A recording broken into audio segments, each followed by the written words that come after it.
ترکی اور آذربائیجان کے درمیان معاشی، سیاسی اور دفاعی تعاون پر اتفاق رائے ہمیشہ ہی موجود رہا ہے اور اس کو ہمیشہ ہی بہت دوام ملا ہے، لیکن اب اس کو ایک معاہدے کی شکل دے دی گئی ہے اور یہ قریبی تعاون بہت مضبوط ہونے جا رہا ہے۔ پاکستان کے آذربائیجان کے ساتھ بڑے اچھے تعلقات رہے ہیں اور پاکستان نے آذربائیجان کو اس کی آزادی کے فوری بعد تسلیم کر لیا تھا۔ پاکستان اور ترکی کے تعلقات بھی بہت آئیڈیل رہے ہیں اور پاکستان اور ترکی کے بعد آذربائیجان کے تعلقات بھی بہت مثالی ہیں۔ افسوسناک مقام یہ ہے کہ پچھلے 20 سالوں میں پاکستان میں دہشت گردی اور غلط خارجہ پالیسی کے باعث ترکی اور وسیع ایشیائی ریاستوں کے علاوہ کئی ممالک کے ساتھ پاکستان کے تعلقات جو ہیں وہ کافی نچلی سطح پر چلے گئے تھے اور ان میں کافی خرابی پیدا ہو گئی تھی۔ اس خرابی کا فائدہ اٹھانے کے لیے بھارت بہت تیزی سے آگے بڑھا اور اس نے وسیع ایشیائی ریاستوں کے علاوہ دیگر کئی ممالک سے اپنے جو تعلقات ہیں وہ بڑے بہتر کر لیے۔ یہ تعلقات بہتر ہونے کی وجہ سے پاکستان کو اس کا بہت زیادہ نقصان ہو رہا تھا۔ 1964 میں پاکستان نے ایران اور ترکی کے ساتھ مل کر اسی طرح سے RCD تنظیم کا جو ہے وہ شروعات کی تھی۔ یہ تنظیم سرد جنگ کے دور میں بنائی گئی تھی اور اسی لیے زیادہ فعال بھی نہ ہو سکی کیونکہ اس دور میں سرد جنگ کا جو ہے دورہ زیادہ تھا اور علاقائی تنظیموں کا اتنا رواج نہ تھا۔ اس تنظیم کو 1977 میں پھر دوبارہ سے فعال بنانے کی کوشش کی گئی لیکن یہ اس قدر کامیاب نہ ہو سکی کیونکہ اس کی بڑی وجہ یہ تھی کہ افغانستان پر سوویت یونین کا قبضہ ہو گیا اور ایران میں بھی انقلاب ایران کی وجہ سے صورتحال جو ہے وہ مکمل طور پر تبدیل ہو چکی تھی۔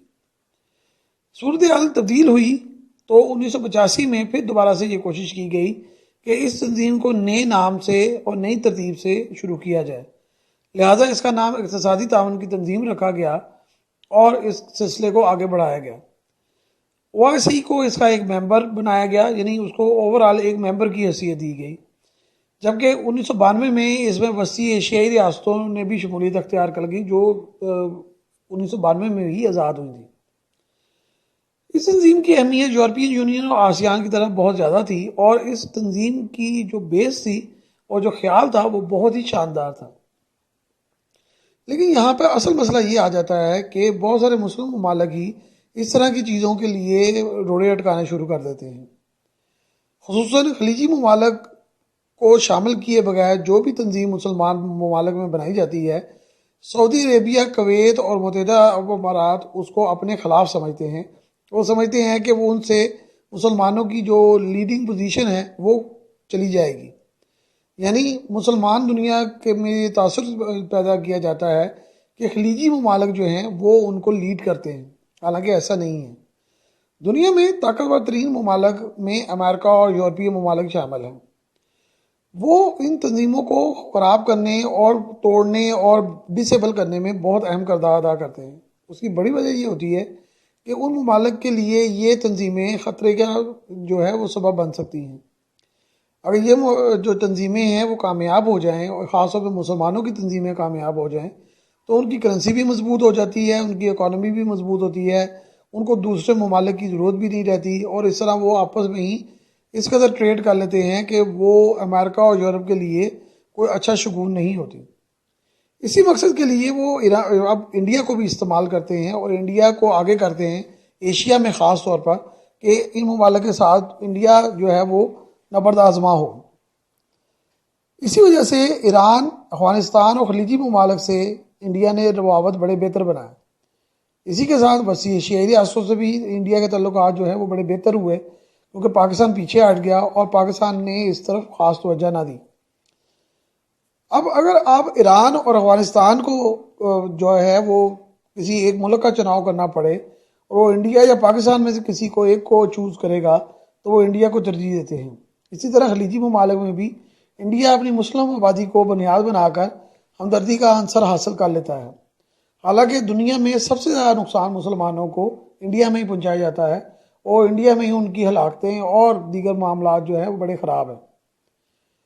پاکستان اور پاکستانی افواج کو خلیج سے نکالنے کے لیے بھارت ہمیشہ سے ہی خواہش مند رہا ہے۔ اس سے بھارت تین شکار کرنا چاہتا ہے۔ ایک تو پاکستانی اگر وہاں سے آ جائیں تو پاکستان کثیر ممالک سے محروم ہو جائے گا۔ دوسرا، جو آبادی واپس آئے گی ان کو اکوموڈیٹ کرنا پاکستان کے لیے بڑا مشکل ہوگا۔ اور تیسرا یہ کہ اگر پاکستانی فوج وہاں سے نکل گئی تو انڈیا کو یہ فائدہ ہے کہ انڈیا کا جو زور ہے یا انڈیا کی طاقت جو ہے وہ وہاں پر شروع ہو جائے گی۔ انڈیا بہرحال ان تینوں کاموں میں بہت بری طرح ناکام رہا ہے۔ خصوصاً چند ماہ پہلے بھارت نے یہ بڑی اہم کوشش کی تھی کہ وہ بھارتی افواج کو خلیج میں پہنچا دے اور وہاں سے پاکستانی افواج جو ہے وہ نکل جائیں، لیکن بہرحال یہ جو کوشش تھی اور یہ مہم بہت ہی بری طرح ناکام ہوئی۔ در حقیقت بھارت، امریکہ اور اسرائیل اپنے اپنے مفادات کے لیے اکٹھے ہوئے ہیں۔ یہ ایک نئے اتحاد کی بنیاد نظر آ رہی ہے۔ دوسری طرف چین، ترکی، پاکستان اور روس جو ہے وہ اکٹھے ہوتے نظر آ رہے ہیں اور یہ ایک نیا گٹھ بنتا نظر آ رہا ہے۔ یورپ ابھی اس معاملات سے باہر ہے تقریباً، لیکن بہرحال مستقبل میں ہو سکتا ہے کہ وہ کسی ایک اتحاد کو جوائن کرے اور وہ یقیناً بھارت، امریکہ اور اسرائیل کا ہی ہوگا۔ امریکہ بھارت کو استعمال کر رہا ہے۔ اس کی بڑی وجہ یہ ہے کہ امریکہ کے لیے یہ بہت بڑا پرابلم بن گیا ہے کہ وہ اگر چین کو تائیوان کی سائڈ پر روکتا ہے اور تائیوان کی سائڈ پر جو ہے وہ گھیرنے کی کوشش کرتا ہے، تو وہاں پر کوئی ایسا ملک نہیں ہے جو چین کو براہ راست ٹکر دے سکے، کیونکہ وہ ممالک چھوٹے سائز میں ہیں اور چین کی بہت بڑی طاقت کا مقابلہ کرنے کے لیے تیار نہیں ہے۔ چین لڑاکا بمبار طیاروں کو تائیوان کے ارد گرد ہر وقت اڑاتا رہتا ہے اور اپنا پریشر برقرار رکھے ہوئے ہے۔ ساؤتھ چائنا سی میں چائنا جو ہے وہ اس وقت بہت طاقتور ہو چکا ہے۔ اس صورتحال میں سارا کا سارا جو دباؤ ہے وہ تائیوان، کوریا، جاپان اور آسٹریلیا وغیرہ پر آتا ہے۔ اس دباؤ کو کم کرنے کے لیے امریکہ بھارت کو استعمال کرتا ہے تاکہ بھارت اس کو چین کو اس طرف انگیج کیے رکھے، یعنی لداخ والی سائڈ پر۔ امریکی اثر و رسوخ خلیج میں بہت زیادہ ہے۔ اس صورتحال میں بھارت اور اسرائیل جو ہیں وہ بہت کامیابی سے خلیج میں کام کر رہے ہیں اور دونوں ایک دوسرے کو مدد کر رہے ہیں۔ اب اسرائیل کیونکہ اس علاقے میں آ چکا ہے اور اس کے سفارتی تعلقات جو ہیں وہ خلیجی ممالک سے جو ہیں وہ بڑے آسان ہو گئے ہیں، اس لیے اسرائیل بھی اب اس پوزیشن پہ آ گیا ہے کہ وہ خلیجی ممالک کو سفارتی سطح پر بلیک میل کر سکے۔ یورپ میں نئی جنگ جو ہے وہ ابھی تو نظر نہیں آ رہی، لیکن اب صورتحال یہ ہے کہ نیٹو کو براہ راست روسی تھریٹ جو ہے وہ ہو رہا ہے۔ نیٹو کسی بھی جنگ میں انوالو ہونے کو تیار نہیں ہے، لیکن مجبوری یہ ہے کہ نیٹو کا سربراہ امریکہ ہے۔ اگر امریکہ کی دفاعی چھتری ختم ہو جائے تو یورپ کے بہت سارے ممالک جو ہیں وہ بالکل نہتے ہو جائیں گے۔ امریکہ وسیع دفاعی بجٹ لینے کے لیے بھی ان علاقوں کو اپنے ساتھ رکھتا ہے۔ اب روس نے یہ کیا ہے کہ روس ان علاقوں پر پروازیں کرتا رہتا ہے اور اس کے جنگی جہاز اکثر نیٹو کے ممالک کے فضائی حدود کی خلاف ورزی کرتے ہیں۔ اب چین جو ہے وہ روس کے ساتھ کھڑا ہے۔ روس کی معیشت کو چین نے بہت زبردست طریقے سے سہارا دیا۔ چین اور روس نے وسیع پیمانے پر ہتھیار اور خام تیل کی خرید و فروخت کی ہے۔ اب انڈیا جو امریکی چھتری میں کے نیچے چلا گیا ہے، اس نے روس سے ہتھیار لینے کم کر دیے ہیں، بلکہ کافی کم کر دیے ہیں۔ روس اور ترکی قریب آتے جا رہے ہیں۔ اب ترکی جو ہے وہ نیٹو کا حصہ ہے۔ اب یہ صورتحال بہت پیچیدہ اور ڈفرینٹ ہونے جا رہی ہے۔ روس کے لیے دفاعی تعلقات جو ہیں وہ انڈیا کے ساتھ بڑے اہمیت رکھتے تھے اور روس نے کئی ممالک کو انڈیا کی وجہ سے اسلحہ فراہم نہیں کیا، کیونکہ وہ اتنا بڑا جو خریدار ہے اس کو لوز کرنا نہیں چاہتا تھا۔ لیکن اب چند سالوں سے روس کو اس طرف سے کوئی بھی بڑا آرڈر نہیں مل رہا، اس لیے روس نے اپنے دفاعی تعلقات یورپ اور ایشیا میں ممالک سے پیدا کرنے شروع کر دیے ہیں۔ ترکی کے ساتھ اس کے تعلقات جو ہیں وہ بہت بہتر ہو گئے ہیں اور حال ہی میں اس نے ترکی کو S-400 طیارہ شکن میزائل جو ہے وہ فروخت کیے ہیں۔ اس پر امریکہ اور یورپ نے بہت واویلا کیا ہے۔ اب ترکی روس سے Su-57 طیارے خریدنے کا خواہش مند ہے۔ اگر یہ ڈیل ہو گئی تو امریکہ روس جو ہے وہ ترکی کو F-35 طیارے فراہم نہیں کرے گا، اور اس لیے یہ معاملات جو ہیں وہ بالکل ہی علیحدہ صورتحال اختیار کرتے نظر آ رہے ہیں۔ پاکستان کے لیے بہت ساری آپشنز کھلی ہیں۔ پاکستان کے لیے سب سے اہم آپشن ترکی، روس اور چین ہے۔ اسی وجہ سے پاکستان نے خلیجی ممالک کے ساتھ اپنے تعلقات کو دوبارہ سے ریویو کیا ہے۔ خلیجی ممالک امریکہ اور انڈیا پر بہت جو ہے وہ نازا ہے اور اس سے مل کر چل رہے ہیں۔ ترکی نے پاکستان کے ساتھ دفاعی تعاون شروع کر دیا ہے، پاکستان کے ساتھ جدید فریگیٹس بنائے جا رہے ہیں، ان کی تیاری کی جا رہی ہے، ہیلی کاپٹر، میزائل، ٹینک اور دیگر جو معاملات ہیں وہ بڑی تیزی سے آگے بڑھ رہے ہیں۔ پاکستان اس جو ہے جدید ٹیکنالوجی پر جو دسترس ہے اس کو حاصل کرنے کے لیے ترکی کے ساتھ تعاون کر رہا ہے، ترکی کے ساتھ مل کر کام کر رہا ہے، کیونکہ ترکی کی جو اسلحے کا سٹینڈرڈ ہے وہ نیٹو کا سٹینڈرڈ ہے، جو کہ بہت بہتر اور بہت اعلیٰ ہے۔ سوویت یونین کے خاتمے کے بعد مشرقی یورپ، وسطی ایشیائی ریاستیں اور بالٹک میں ریاستیں آزاد ہوئی ہیں۔ اب مسئلہ یہ ہے کہ یہ تمام ریاستیں ترکی کا حصہ تھیں۔ اب اس وقت بھی ترکی کے ان کے ساتھ بڑے اچھے تعلقات ہیں، سوائے چند ممالک کے ترکی نے ان تمام ممالک سے بڑے اچھے تعلقات بنائے ہیں، جو سارے کے سارے سلطنت عثمانیہ کا کسی وقت میں حصہ رہے ہیں۔ دوسری جنگ عظیم کے بعد روس نے ان پر قبضہ کر لیا تھا۔ اب جب قبضہ 1992 میں ختم ہوا تو بہت سارے ممالک نے ترکی کے ساتھ اپنے تعلقات کو بڑے اچھے طریقے سے نبھایا ہے۔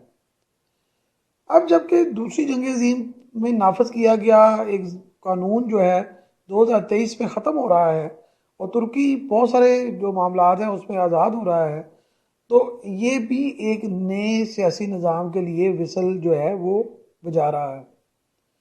ترکی کا یہ بھی بہت بڑا مسئلہ ہے کہ ترکی ان تمام علاقوں کی طرف بھی دیکھ رہا ہے جو کہ خلیجی ممالک ہیں۔ خلیجی ممالک کے تمام جو اس وقت ممالک ہیں وہ سارے کے سارے ترکی کے زیر تسلط تھے، لیکن جب ترکی کو دوسری جنگ عظیم میں ناکامی ہوئی اور وہ سمٹ کر رہ گیا تو امریکیوں اور برطانیوں نے مل کر یہ ساری بندر بانٹ کی اور چھوٹے چھوٹے اسلامی ممالک بنا دیے تاکہ ان کو کوئی تنگ نہ کرے۔ لیکن یہ بھی ایک بڑی اہم حقیقت ہے کہ خلیجی ممالک خصوصاً عرب جو لوگ ہیں وہ ترکوں کو شروع سے ہی پسند نہیں کرتے اور ہسٹوریکلی وہ دونوں ایک دوسرے کے خلاف ہیں۔ پاکستان نے ترکی اور آذربائیجان سے جو معاہدے کیے ہیں یہ بہت ہی عقل مندی کا تقاضا ہے، یہ بڑا ہی اچھا کام کیا ہے۔ پاکستان کو اس سے اقتصادی طور پر بھی بہت فائدہ ہوگا اور دفاعی لحاظ سے بھی بہت فائدہ ہوگا۔ پاکستان کے لیے یہ کامیابی کے دروازے جو ہیں وہ آہستہ آہستہ کھلنے شروع ہو گئے ہیں۔ اگر پاکستان اس سلسلے میں آگے بڑھتا جائے اور وسطی ایشیائی ممالک کے ساتھ اپنے تعلقات کو بہتر بنا لے تو پاکستان کے لیے یہ بہت بڑا علاقہ جو ہے وہ ہاتھ آ جائے گا، جو کہ تقریباً 70 لاکھ مربع کلومیٹر پر پھیلا ہوا ہے اور تقریباً 48 کروڑ افراد کا یہ پورا کا پورا علاقہ ہے۔ اور میں سمجھتا ہوں کہ ان کو اس سلسلے میں بہت تیزی سے آگے بڑھنا چاہیے اور چین کو ملا کر یہ سارا سی پیک کا جو سلسلہ ہے وہ اگر چلایا جائے تو یہ بڑا ہی زبردست جو ہے وہ اکنامک زون بن جائے گا اور اس کا سینٹرل پاکستان ہو سکتا ہے۔ پاکستان اور آذربائیجان جو ہے وہ JF-17 کی فروخت پر بھی بات چیت کر رہے ہیں، اس پہ مذاکرات بھی ہوئے ہیں۔ اس کے علاوہ پاکستان نے ترکی اور آذربائیجان کو کہا ہے کہ وہ مل کر ایک ایسا ہب بنائیں جس سے مل کر جو ہے وہ اسلحہ سازی کی جائے۔ ترکی نے پاکستان سے سپر مشاق طیارے بھی خریدے ہیں اور یہ سلسلہ اب آگے جاتا جا رہا ہے اور جتنا آگے جائے گا اتنا ہی کامیابی سے انشاءاللہ ہمکنار ہوگا۔ اور اگر یہ سلسلہ جاری رہا اور پاکستان نے اس کو کنٹرول کر لیا تو پاکستان آئندہ سالوں میں اس علاقے کا سینٹرل ہب بن جائے گا۔ بلال احمد شیخ، فش بون نیوز۔